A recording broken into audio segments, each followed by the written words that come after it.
Chào mừng quý vị quay trở lại với chương trình Tôi Việt Nam trên kênh FPNC và mời quý vị cùng tiếp tục theo dõi cuộc trò chuyện với chúng tôi với ông Hans-Paul Burkner là chủ tịch của tập đoàn tư vấn Boston Consulting Group BCG xung quanh những kế hoạch tại thị trường Việt Nam.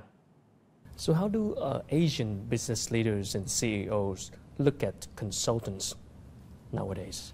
Well, I think many still don't have experience with consultants, and therefore they are a bit skeptic because they have not experienced how consultants can help them create value.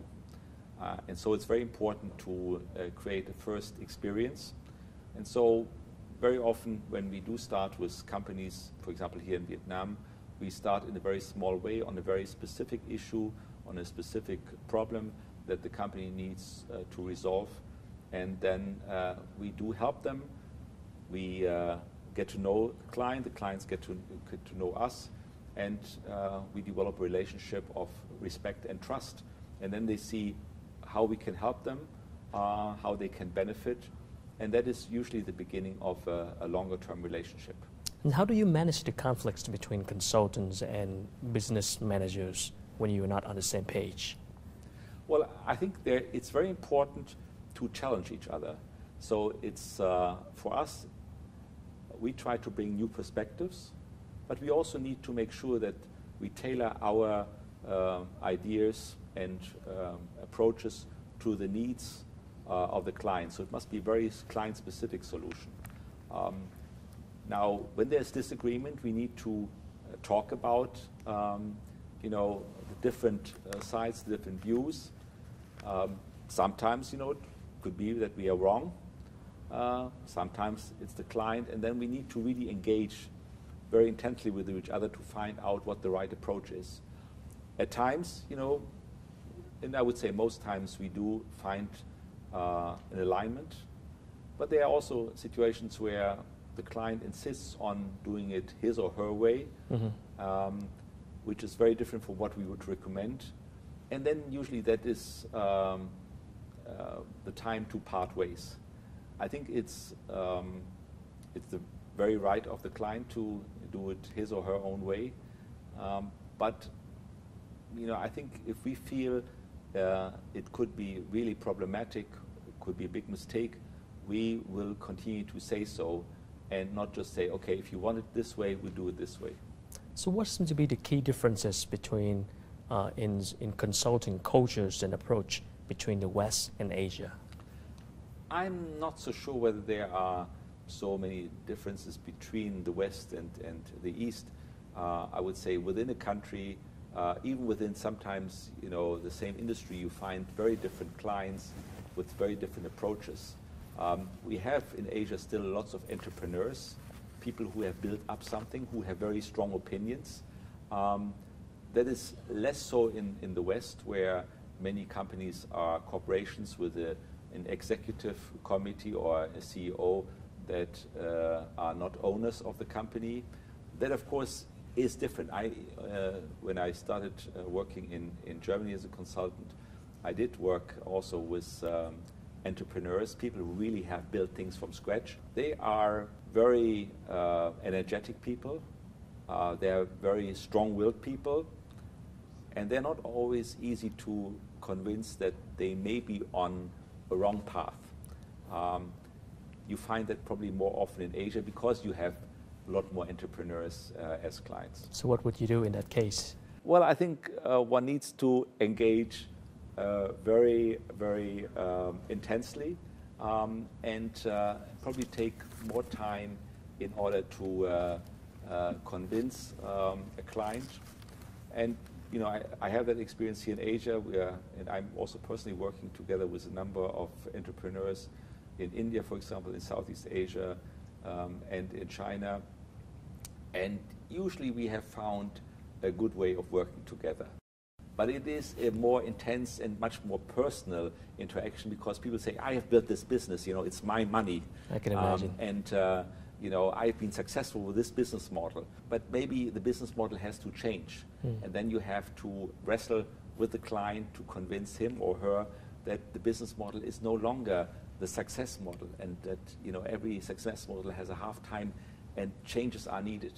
And I would say many of the entrepreneurs are very, very intelligent people, and they're very passionate people, and the change usually works.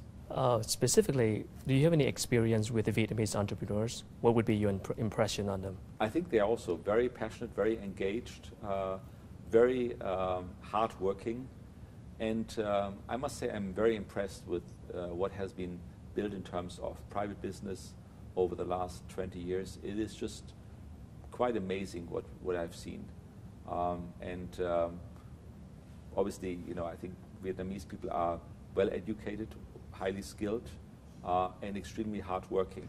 So I'm not surprised about the positive results, but it is truly amazing to see what has really happened over the last 20 years here in Vietnam, but also across the whole region, across the whole of Asia.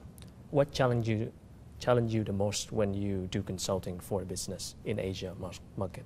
Well, I think mentalities are different. First of all, there's more skepticism towards consulting, as I mentioned earlier. Secondly, I think when there's so much growth, companies usually perform quite well, and even the underperformers still do reasonably well and certainly can survive. Only when growth is slowing, when there are big structural changes, maybe overcapacity in certain industries, will companies start to question their path and their strategies and maybe look for outside support. Now we have in a number of industries significant overcapacity in steel, for example, aluminium, and there we see more demand also from Asian companies because they see it's not just going up and up and up, but they see there are real challenges and some of them may not survive. So what advices would you give to the Western chief executives if they want to move to Asia's market? Well, clearly, I think globalization is still an absolute must. Either you globalize or you will probably die. That's true for most industries, not all, but for most industries. And Asia is absolutely a must for any international or globally operating company. But Asia is not just one market. Asia is many markets. Vietnam is very different from Thailand, from Myanmar, from Indonesia, from India, from China. And so one needs to really understand the opportunities and also the challenges in each and every market. And then I think what you need to build is an international team, or I should say a multi-local team. You need to have good people here from Vietnam. You have to have good people in Thailand, Indonesia, India, and China with whom you can really work rather than just sending people from Europe or North America or Japan.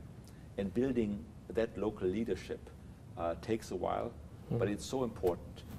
You cannot operate with only Germans or Americans or Japanese or Koreans. You really need to have a truly international, or I should say multi-local team who understand the differences between the countries and also who have a feeling for what's going on, and rather than looking at everything through the lens of a Western white person. Những chia sẻ vừa rồi cũng đã khép lại phần 2 của chương trình Tôi về Việt Nam trên kênh FBNC. Quý vị có thể xem lại đoạn phỏng vấn này trên website fbnc.vn hoặc là góp ý, phản hồi cho chúng tôi tại địa chỉ facebook.com/MC Trần Quốc Khánh. Chúng tôi sẽ còn quay trở lại sau ít phút nữa.